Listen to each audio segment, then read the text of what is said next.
If adding another social media to your plate sounds like the straw that will break the camel's back, you're not alone. You have to create new content for this social media, build your following from scratch, and learn the best practices and strategies. It sounds extremely overwhelming. And this is the exact mindset that I have been having in regards to Pinterest over the last few years. And in the back of my head, I've been thinking, is Pinterest really even worth it? Like when I think of the major social media apps, I admittedly oftentimes leave Pinterest off the list. I mention things like TikTok and Instagram and YouTube, but oftentimes Pinterest doesn't even come to mind. But with all of that being said, it's important to recognize a few things. Number one, Pinterest has been around for quite a while. It's not one of these flash-in-the-pan social media apps that's super popular one month and then no one's using it a month later. Pinterest has been around for a long time, and I use Pinterest, and my wife uses Pinterest, and when I talk to people about planning for their wedding or looking up recipes, they oftentimes reference finding things on Pinterest. But there's one really huge misconception that I had going into today's interview, and I'm gonna guess it's a misconception that you have had as well, and that is that Pinterest, honestly, isn't even a social media app. You're not necessarily wrong to define it as such, but I think that after today's interview, I would categorize Pinterest as a search engine, kind of more along the lines of YouTube or even Google. Also from today's interview, I found out that the way that I have personally been using Pinterest for the last few years was, let's call it, misguided. Today on the show, our guest is none other than Jenna Kutcher. You might be a part of her over 1 million Instagram followers, but I bet you didn't know that she was generating thousands of leads per month for her business using Pinterest and using a strategy that takes only about an hour per week. I'm so excited to get to pick her brain in today's episode, and honestly, it's quite selfish of me to do so because I've been wanting some coaching around Pinterest myself. And after today's episode, I am absolutely going all in on Pinterest, especially considering that going all in isn't going to cost me more than 60 minutes. So without further ado, here's our interview. Hello, Jenna. Welcome to today's episode. Hey, thanks so much for having me. I am so excited for this conversation because, admittedly, oftentimes in these convos, you have to kind of pretend as the interviewer that you don't know what you're talking about. Yes. But I know very little of what I'm talking about today. Today, we're going to be talking all about Pinterest, which is something that you've been jamming out on recently. We'll get into all of the missteps and mistakes that I am definitely making.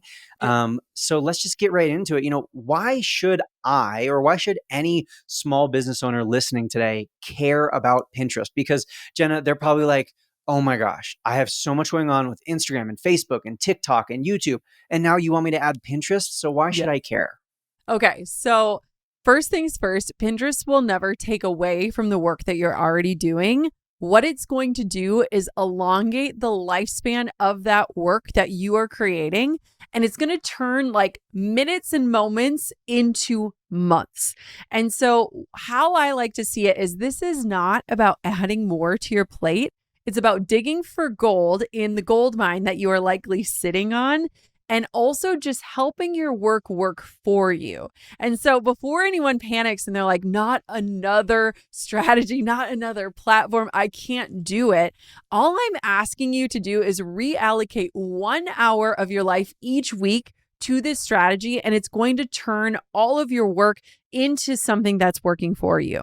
Gotcha. Okay, I can get with that. There's actually this graphic that I posted a few times on Instagram talking about the average lifespan, so to speak, of a post. And there's two things that always people freak out over when they see that post. Number one, the lifespan of a TikTok is like, they call it immediate decay. Basically, immediately once you post it's dead on the vine. Exactly. But then Pinterest is also on that graphic, and it's like the longest, biggest bar on the graphic. And people are like, oh my gosh, I need to get on Pinterest. So what you're saying, I'm already like, oh yeah, duh. I've even talked about that before, but I haven't taken it seriously. So who should be posting on Pinterest? Who should be putting their business on Pinterest? And is there anyone who maybe Pinterest shouldn't be for them? Okay, this is so good. Before we dive into that, I'm going to tell you something about the lifespan of a pin. So when we think about social, a lot of our posts will be dead within 48 hours tops, right? That's pretty generous in my opinion.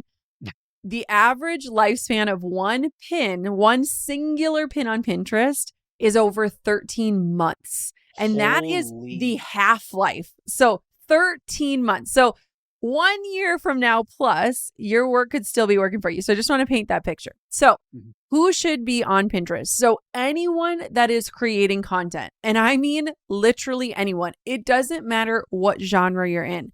Now, when I say content, I'm talking about the stuff that Brock talks about all the time. Whether you are a podcaster, a YouTuber, an Instagram creator, a writer, a blogger, like you, what I love about you is you'll advocate, like Instagram has a way for every type of creator to be creating on it. So I would say that your audience is a dream for Pinterest because they are likely creating content.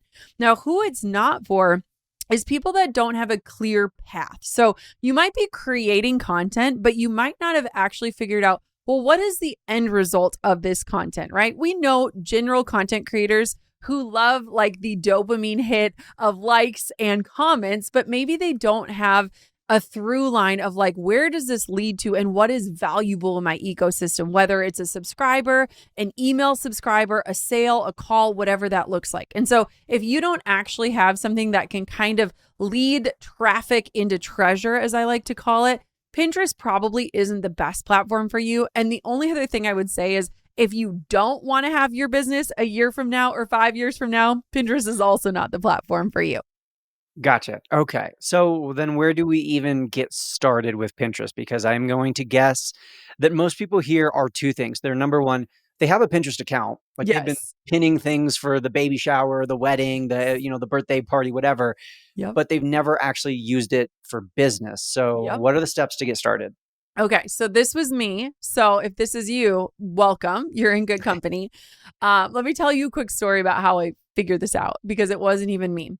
So years ago, I was white knuckling my business. I was a wedding photographer in Wisconsin, and I had finally released the white knuckle grip on my business and said, I need help, right? Those 3 words that are so hard for all of us to utter. And I hired my first virtual assistant. And I will never forget the first time we sat down, we sat across from each other in this small little Wisconsin cafe. And she goes, how's Pinterest working for you?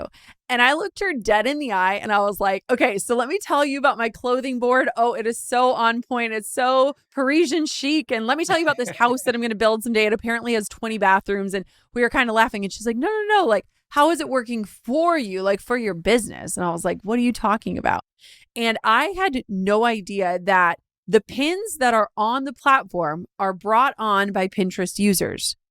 I feel like people go on and browse it and they just think like somehow these graphics are there, but people don't connect the dots that like you can import a pin onto Pinterest today. You can bring anything onto the platform. So the biggest misconception that people look at is one that is just for like vision boards, right? It's a visual search engine. And so we love using it to plan out vacations and our homes and our outfits and all the different things. But what we're missing is that we can actually become contributors to Pinterest. The way that pins get on there is from people bringing them onto the platform. And so if you are someone who is casually pinning, which I love Pinterest. I've never felt bad about myself after being on Pinterest, right, Brock? Like I can go on to doom scroll on Instagram. I feel like garbage. Like, oh, I'm not pretty enough and I'm not doing enough. Pinterest, I'm like, wow, the sky's the limit. But You feel inspired. yes, you do feel inspired. But if you are someone who is just passively pinning, what I want for you to start paying attention to is looking at these pins through the lens of somebody put this on here, right? The creator did, or somebody that was inspired by the content. Pinterest is not social media. And this is where the biggest disconnect is. People often group Pinterest in the group of the TikToks and the Instagrams. It's not a this or that. It is a totally separate camp. Pinterest is a search engine. It is like a modern day pretty Google. When you go onto Pinterest, you're typing in, how to start a business or how to launch a podcast or how to find a red dress with ruffly sleeves, right? We're using it in the way of a search engine, but oftentimes our brain is disconnecting it and telling us it's social media. And so if you're getting started, first pay attention just to your user experience and acknowledging that somebody brought these things on, and then notice what you're typing in to the search bar and how you're leveraging it as a search engine. One thing that I love that you do so well, Brock, is you often break down what Instagram strategy is. So like when they launch a new feature, you're telling them like, okay, this is why they're doing it and this is their hope of it. When we look at Pinterest, what their goal is to actually connect you with the end result you're seeking. They want to be the connector. They want you to click the link and actually go to the destination. They want you to get the answers and the solutions. A search engine's goal is very different than social media. Social media wants to keep you on the app, keep you scrolling, whereas a search engine wants to be the bridge that connects you to the solution or the answer that you're looking for. And so it totally changes the strategy. And so a lot of people too, they'll take what's working on social media and they'll bring it on to the search engine and they'll be like, well, this doesn't work, but they're not actually looking through it or looking at it through the right lens. Gotcha. Okay, so let's talk about then how do you look through that right lens? Because you said a few times bringing these pins to Pinterest, whether it's Yeah. you as the creator or someone else bringing these pins to Pinterest. So, like, what does that look like? What does that mean? How do we actually put that into practice? Okay. So what is incredible about Pinterest is that any user can upload a pin. And when they upload a pin, which is simply in most cases just a graphic, when they upload the pin, you get to designate where you are sending someone to. So you literally get to drop in any URL that you want. So this could be a landing page to grow your email list. It could be your YouTube channel. It could be your podcast. It could be your Instagram. It could be your blog, your website, your sales page. You can literally designate any space that you have on the internet, which is pretty rare that you can point somebody in any direction. So the other thing about Pinterest is that it prioritizes what they consider fresh content. Now, fresh content doesn't mean that Brock needs to publish a new video every single day. Fresh content just means that it needs to be a variation of something you've posted before. So for this episode of your podcast, Brock, we could create 10, 15, 20, 30 different pins that all point back to this singular piece of content, as long as the graphics, the headlines, or the visuals are unique. Now, what this means in layman's term is if you have a good set of templates in Canva and you have a slight bit of creativity in terms of how you name things or how you promote something, you can create an unlimited amount of pins that can point to one piece of content. This is why it's not about adding more to your already full plate or creating more content. It's about putting a spin on your content. And let me ask you this real quick, Brock. What would be easier for you to do? Go into Canva, leverage a template, and create 10 different graphics, or create a brand new podcast episode, the show notes, the social clips, and all the things that accompany it before you move on to the next? Which one's easier? Yeah, obviously 100% option A. Yes. And so what's amazing is that I bet your listeners right now are sitting on tens or hundreds or even thousands of pieces of content that could have pins pointing to it. It could be stuff that you made a year ago, 2 years ago, that you could turn into pins to land on the Pinterest platform and reach their viewers. So I feel like it should give you an exhale of like, this is really not about doing more. It's about making your work harder with just a tiny bit of strategy and effort. Gotcha. Okay. So like I'm conceptualizing this, thinking about it. Yeah. It's a search engine. So it's not Yes. Instagram where I'm scrolling through reels. It's Correct. more like Google. But Yep. when I search something on Google, nowadays I get like a big AI response that's never helpful. And then I get like a Yes. bunch of links and URLs, and the first 7 of them are sponsored. And then there's, a bunch of not pretty, right? It's just text, it's links and Yes. headlines. So essentially, is this just for, oversimplification purposes? Yeah. These pins on Pinterest are the same thing as these links on Google, right? These headlines. The only difference is on Pinterest, they're visually appealing. Maybe they have a graphic or a video, and then they're still going to ultimately direct me to wherever that final destination is. Exactly right. And what's awesome is that every single word on Pinterest, because it's a search engine, is searchable. So if you take some of the SEO or search engine optimization strategies that you are likely using in other places in your business, that's all you need is just a tiny bit of keyword strategy. So it could be keywords in the graphic itself. It could be keywords in the pin title. It could be keywords in the description. All you are doing is helping Pinterest connect people that are looking for your work with your work. Gotcha. Okay, so I'll tell you what I've been doing, and let me know if this is a mistake, something wrong, something that could be improved. I use a scheduling tool to schedule all of my posts for TikTok, Instagram, Facebook, whatever, and I'm logged into my Pinterest. So when I'm clicking on the little icons up at the top, I click on Pinterest. So if it's a reel that's being posted on Instagram, the same video is being posted on Pinterest, but I'm not adding a link to send it anywhere. So is that incorrect? Like, would it be better if I was instead having that link back to my Instagram, or like what's going wrong with my strategy there? Because I've seen like literally zero change or results from doing what I'm currently doing. Right. So yeah. Okay. So you can keep doing that, but I'm going to add just a teeny bit of strategy for you. So we are big fans of set it and forget it, which is like my life. Like that is what I want. I want a crock pot meal and I want strategies that I can set and forget. So if the easiest way to get your content onto Pinterest is to keep that feature selected so that you know it's getting onto the platform, that's fantastic. You can keep that on. What I would recommend then is setting a timer or a reminder for 20 minutes at the end of your week to go on to your newly uploaded pins and to add a little bit of strategy. So that's where you could add in the backlink and you could add in a more SEO optimized title and description for your pin. Because oftentimes when you're using different things like Planoly or Tailwind or whatever you're using to auto schedule, it's not optimized for Pinterest in terms of searchability. And so if it's easier to just have it auto post and then you go in and tweak, there's no harm in doing that. And you're not like tanking your ability to get results. There's nothing there because again, this is the long game, but you'll add in that strategy. And so what you can do is you can decide, okay, where do I want to send this to? What is the best way to send it somewhere where it's traffic, but I can turn that into something? I'm the biggest fan of sending it to places you own on the internet, whether it's a website or a blog, versus sending it to other platforms where you don't necessarily get to capture any sort of data or any of their information. But what I would just say is then just go in on a Friday, look at the pins that automatically uploaded, jump in. You can even use ChatGPT and say, write me a title for this Instagram caption that's SEO optimized and great for Pinterest. Drop those things in and designate where you want it to go. And that's how that content will work for you longer than when you just hit publish. Does that make sense? Yeah, that totally makes sense. And that's very doable. I want to come back to a question around like graphics versus videos versus reels. But Yeah. before I do that, this is probably going to be a quicker question. Are there any sort of account settings or profile things that we need to be aware of on Instagram? In Instagram fashion, they always overcomplicate it with like, Yeah. you could be business, professional, creator, personal, yes. private, whatever.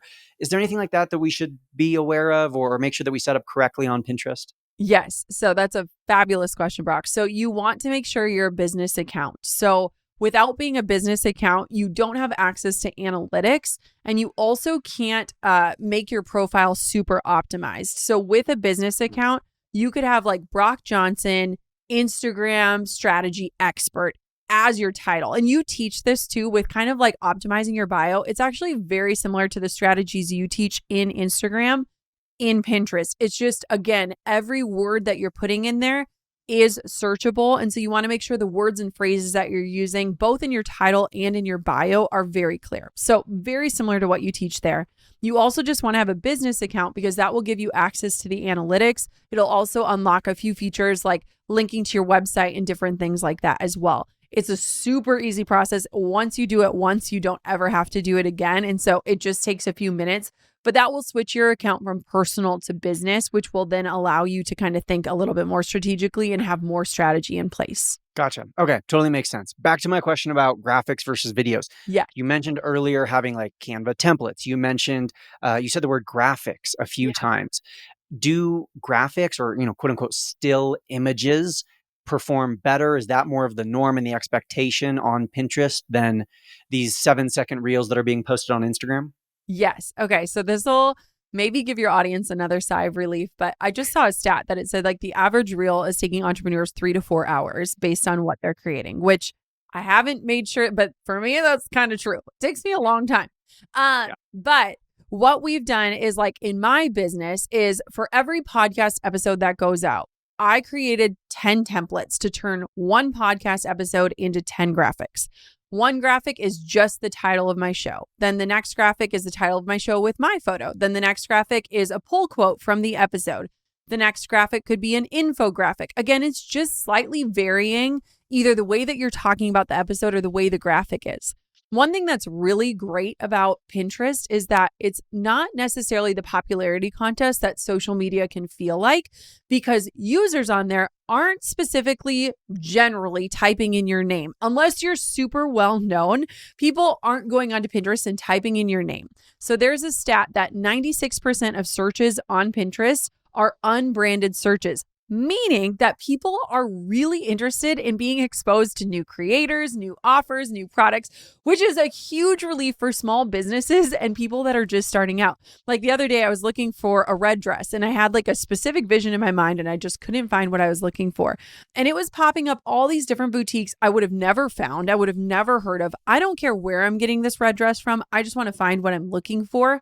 And so what's awesome about Pinterest is for people that prefer to be a little bit more faceless in their marketing, or they want to not necessarily be like the performer in their business, Pinterest is amazing. And so for you, Brock, you have such SEO optimized titles, which I know is strategic on your part when it comes to YouTube. And so there are so many different ways that you could take one YouTube episode and take different clips, use stock photos, plain backgrounds, talk to different segments of your audience. Like you could do one like Instagram strategies for small business owners, Instagram strategies for course creators, Instagram strategies for product-based businesses. So all of these different ways are easy ways to create new graphics that promote and point to the same thing. So what I rely on is just templates. And here's the secret sauce of this. At this point, I don't even do my own Pinterest strategy. I outsource the 1 hour a week to an amazing VA on my team. Because once the templates are created, all she does is take that piece of published content and dissect it and break it down, and she's ready to rock. And keeping in mind, if you think about it, one episode of your show turning into 10 pins, the average lifespan of one pin is 13 months. Now think about 10 pins being published, spaced out over a period of time. Your episode that you're recording right now can be working for you in the next year. And I feel like that's just such a different mentality than social media, where it's just like we're constantly creating and kind of feeding the beast. And so it totally transforms the way that you create content and also the way that you look at the promotion of the content you create. I love it. We are 100% going to implement everything you are saying. And Yes. so I'll help I'm you. speaking right now to the person in the future who I bet is finding this episode on Pinterest. And then now they're watching this episode. It's kind of like this It's meta. I like it. Pinterest inception. Yeah, I love it. Okay, so you mentioned spacing them out over a period of time. And, I understand that if I space them out, then it's just going to extend the lifespan, so to speak. But in terms of frequency, on Instagram, we say the more you post, the more you grow. On TikTok, the same is true. What is there a best practice? And I know, Pinterest isn't, like you said earlier, it's not a social media as much. It's more of a search engine. So is it truly the more the merrier with posting on Pinterest? Is it, hey, give them at least an hour so they can breathe? What's the best practice in terms of frequency? Okay, you're going to love this. Okay, so the way that I teach it is it literally takes 1 hour a week. You can log in and you can log out. So unlike the social platforms, and again, this isn't a comparison, it's just pointing the distinction. Unlike the social platforms where you shouldn't just like post and ghost, you need to stay on and engage and be in your DMs. This is truly you upload it and you can ghost, because it's not necessarily about likes and comments and that kind of thing. So it's a very different mindset. So what we recommend is, even if you just uploaded 1 to 2 fresh pins, fresh just meaning different variations, it can be old content being resurfaced, but fresh graphics to Pinterest a day, you can get really great success. So that's just 1 to 2. So that would be about creating 14 different graphics in Canva in 1 week, pointing to different types of work that you've done.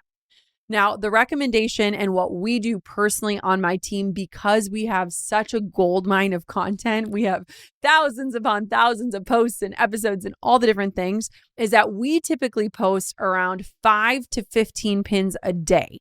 Now, when I say we're posting it, we're just scheduling these out to be dropping. And it's pretty easy to do that when you have templates to rely on and you can look at a piece of content and splice and dice it. In fact, you can go into ChatGPT and you could upload a transcript of this episode and say, give me 10 different angles for this. And it would literally spit out amazing headlines that you could use on these graphics.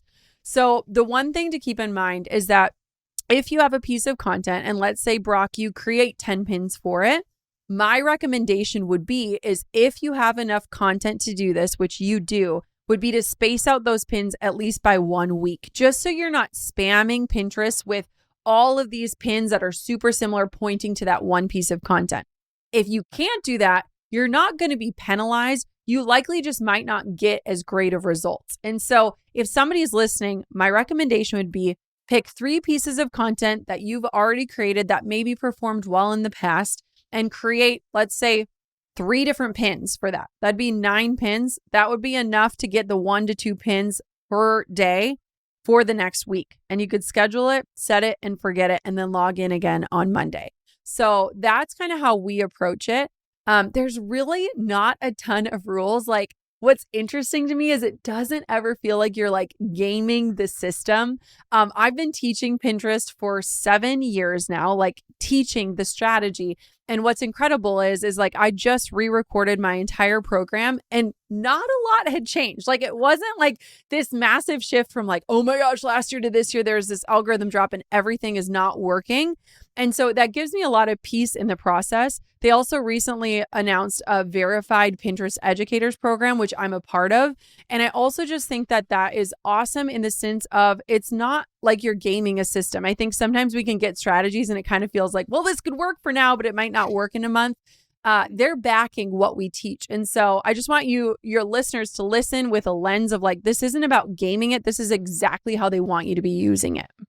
Gotcha. That makes sense. And that's so cool. Congratulations on that. I love, and it totally makes sense that you are one of those verified educators because you're someone who teaches strategies that are proven to work and will work over the long haul. And it's not like a flash in the pan hack that's going to work for the next 12 hours. And then, hey, if you don't see this episode the day it was posted, it's gone forever. But speaking of those strategies, I would love to, first of all, just understand, and this might be a very silly beginner question, but on Instagram, we have stories, we have carousels like the slideshows, we have photos, and we have reels, and we have live. What are the different kinds of content that we can post or the different kinds of posts we can pin on Pinterest? Yeah. So the main one that is like 98% of what we do is just a singular graphic. It is just one single standalone graphic. Now they have recently released like carousels where you can have multiple pins. It's limited to 5. So it's kind of like a series of 5 where people can scroll through. And then they also do video pins, but they're often no audio. It's just like a video clip. So a lot of times my team will take my reels that I post that are more like B-roll, which we all know aren't working as great these days. But they can take that content and also post it onto Pinterest. There is also one thing that I think is interesting to call out is that there's Pinterest ads. And for most of my career on Pinterest, we've gone straight organic, like no paid strategy, gotten results with no paid strategy. But one thing that's been interesting is as we've been using Pinterest ads more, we've been seeing that our cost per lead for our last launch was nearly half of the cost per lead that we were getting on Meta, which is really interesting because we're not anti-Meta. Like I use Instagram and Facebook all the time, and that's how we get a ton of leads. But it was wild because we were able to track the performance of Pinterest users all the way through the funnel. And those leads performed the same as our Meta leads, but the cost was 1/2. Why this is important is I think a lot of people do feel slightly stuck with like all the eggs in one basket, right? And if something changes or something's not working, it's not like you can just throw spaghetti at the wall without a cost. And so Pinterest ads are also a really awesome place. And what we also realized through Pinterest ads is that we were being exposed to people that wouldn't have naturally been in our world or in our ecosystem. So with Pinterest ads, you can also leverage the single graphics or the videos. And a lot of times we'll just take what's already working, resize it for Pinterest, which now Instagram is actually the formatting matches a lot easier with the more portrait style fitting. And so it's really not a lot of extra work on our part. They've done different things in the past where like you can literally click and get taken directly to the shop. So it's a really direct path for product-based businesses where it literally takes somebody to check out. And if they have like Shop Pay or Shopify, it's like, oh my God, I could literally buy something in about 5 seconds.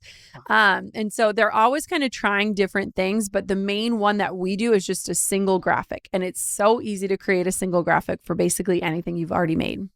Totally makes sense. Let's talk more about some of the best practices for those single graphics. I'm just curious, Yeah. have you found that portrait works better than landscape? Is there a certain amount of words or a certain should we have a human's face on it plus a headline plus a subheader? Like, what is the best practice? And I'm sure it varies person to person, Yeah, business to that's business, okay. but are there any general things to keep in mind with those graphics? Yes. So we only do vertical oriented pins because just like on Instagram, it takes up more landscape visually. So again, a lot of similarities there.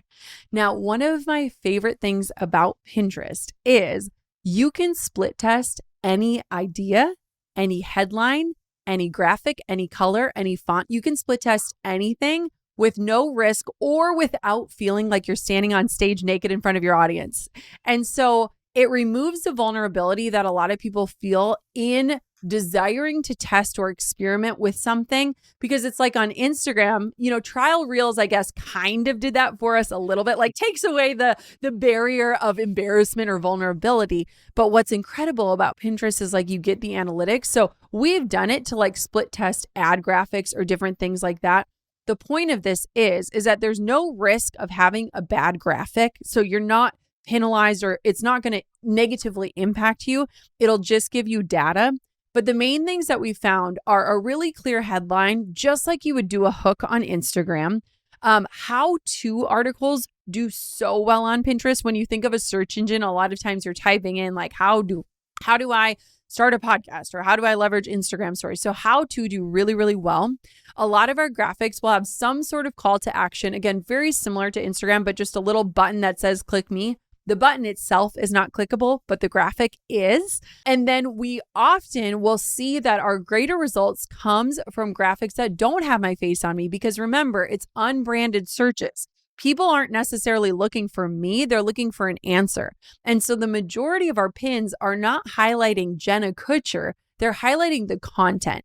And it helps you to connect that content to the person, and then they can get to know you in the content piece itself. And so again, for people that want to take a little step back or not necessarily be the face, it's amazing. But I just love it because it's like, Brock, let's say tomorrow you're like, I want my brand to be like orange and lime green. You could test that out and split test it using similar graphics with different branding and just see what performs better. And so it's kind of a good testing ground for people too. Gotcha. I totally see how this makes so much sense. I see how I could do this in less than an hour a week. I see how I could have someone on our team do this. I also am imagining I'm probably not technical enough to figure it out, but there are probably people listening who are technical enough to figure out how to do a lot of this automatically with AI, which is super Yes. cool. But I also know that there's even more strategy. There's those templates that you talked about. And I know you have an upcoming webinar. So can you tell us a little bit more about that? Yes. Okay. So I just want to tell everyone, here's what I want you to know. To learn the system, it doesn't take a long time. Like, it is not this process where it's like 800 steps and you've got to figure it out. It's very simple. And that's why I love it. So my upcoming masterclass is called Create Once, Traffic for Months: How to Lengthen the Lifespan of Your Content and Make Your Work for You. And I love teaching this because at the heart of my mission is to allow people to have life first businesses. Brock, you are someone who I admire, who I know you have hobbies, and I want my work to be the least interesting part of my life. Like, I want to live just such a full life. And so as summer is coming and people's time is about to evaporate and they want to be spending their time in other places, let me show you the 1 hour a week strategy that can make your work for you and that can help you spend your precious time in a way that gives you true results. So if you sign up, you can go to teachmetopin.com. That's teachmetopin.com. Save your seat. I would love to just walk you through this process and help your work live on and create the results that you want it to create. Amazing. Well, we will link that up in the show notes below. But thank you so much for being here. Two final quick questions. One is last words of advice, any parting messages, anything that you want to share with our audience before we part ways. So I would say define what your version of success is. And for me, I used to focus on what success looked like, and now I focus on what success feels like. And for me, it's being able to step off of the content creation hamster wheel and have work that is working for me in the background. Like nothing is sexier going to bed at night knowing that my work is driving results for me.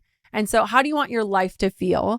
And the second thing is that treat time as your currency. So look at where your time is going and make sure that every hour of your time has an ROI that feels worth it to you.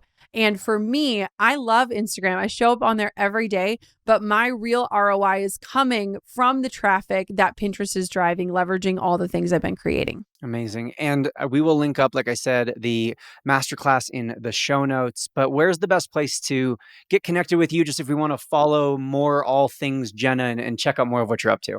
Yes. Well, I'll tell you Pinterest, which you can find me, Jenna Kutcher. And Instagram is Jenna Kutcher. And I would love for you to also listen to the Gold Digger podcast. I got to tell them our quick, funny story, Brock, about what happened. So Brock is going to be on my podcast. It's such a killer episode. I have been in the podcasting game for a long time, hundreds of episodes, over 100 million downloads. Poor Brock comes on my podcast and I hit the wrong record button. People, if you've ever been mortified, if you wonder if the greats still mess up, the answer is absolutely, positively. And I'm so grateful that I messed up with someone as amazing as Brock. So come and listen to his episode on my show because it's the second crack at it. And the second time was even better than the first. But I'd love to have you listen in at the Gold Digger podcast where you can hear amazing people just like Brock. Definitely. Amazing podcast. And I'll link that up in the show notes as soon as that specific episode comes out. But that was a blast. And even today, you and I think it's important for people to hear not just about the forgetting to hit record or that technical issue, but also even today with this conversation. We've been talking about having this conversation around Pinterest for a while. Yeah. And we literally planned this via text about 10 minutes before we got started. I was like, hey, do you want to do it now? I was about to go for a hike, but we changed our mind. She's like, yeah, let's do it now. And then I send her the link and here we are. So anyways, Jenna, you are amazing, such a light, and thank you for being here today. Thank you for having me. Before you go, I do have one final question, and it is, would you like me to do more interviews here on Build Your Tribe? Of course, now that Shalene isn't the co-host anymore and it's just me, that kind of opens us up for some more experts to come on, and I am definitely open to interviewing more experts like Jenna or like Adam Mosseri, the head of Instagram that we've already had on the show. So let me know down in the comments if you're watching on YouTube. Would you like to hear from more guest experts and interviews? Or if not, is there a topic that you would like me to address and talk about in a future episode of Build Your Tribe? Thank you so much for being here this week. And as always, happy networking.